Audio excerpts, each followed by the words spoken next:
So we're finally going to get to a positive video. And where I left off was I was driving home from my failed suicide attempt, and I never experienced this before, and I haven't experienced it since.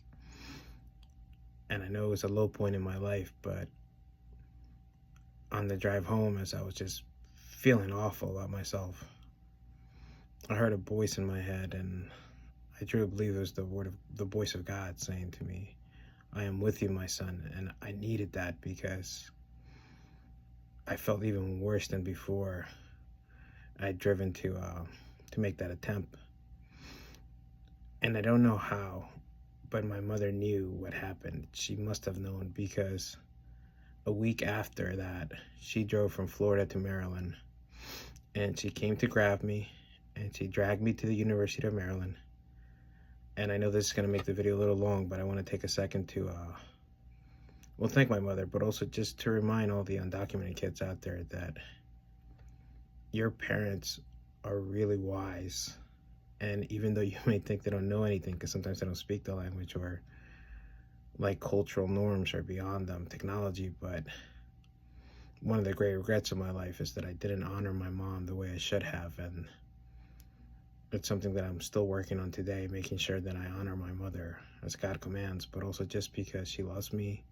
She's incredible, and she's way wiser than I give her credit for, way wiser than I am.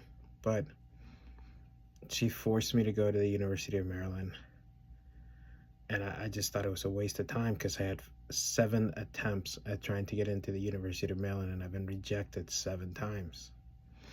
And she took me to the admissions office, and we didn't have an appointment, but she was not leaving until someone spoke to her.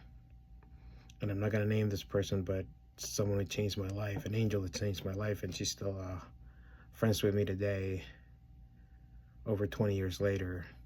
And really, it was just that one meeting that was our impact. But she was a higher up at the admissions office, and she came out and she simply said, "How can I help you?" And we went into her office, and my mom explained the situation. And this person just,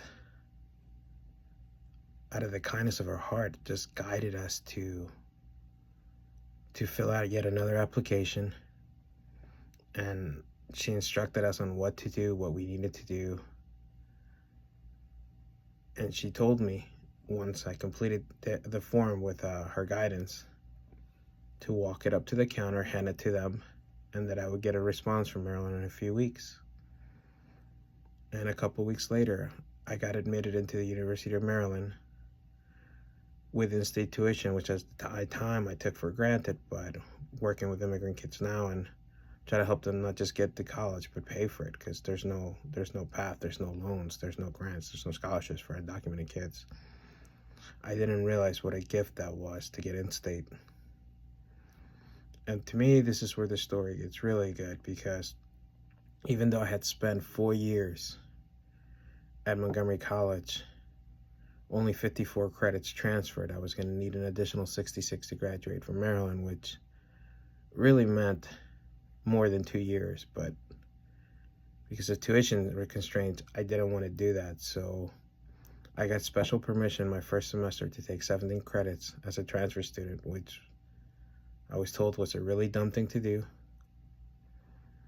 I got almost straight A's, a couple B's that first semester.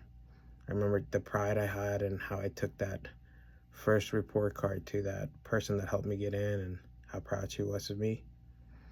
And over the next 2 years, working full time, I completed 66 credits, living on my own.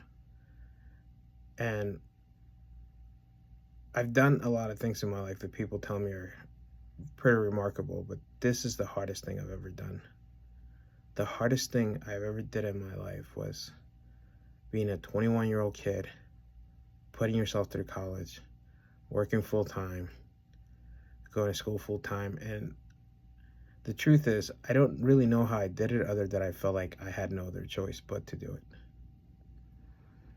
Now, in order to pay for school, I had to do something called the Turpin payment plan, where you're able to break up your tuition payments into 5 different payments, paid over 5 different months. So after the first semester, I didn't have any more money. So first time in my life, I went to a drawer. I had 2 credit cards that I'd never activated. I'd never activated a credit card. I activated them both. One was a $300 limit. The other one was an $800 limit. And for 3 semesters straight, I put on that $800 limit credit card, $700. I paid it off at the end of the month so I could put on the additional $700. Again, a semester and a half. 1.5 semesters I did that. And the part that I really like to share, because the happiest day of my life wasn't graduation day, although that day was special. The happiest day of my life was 5 weeks before graduation.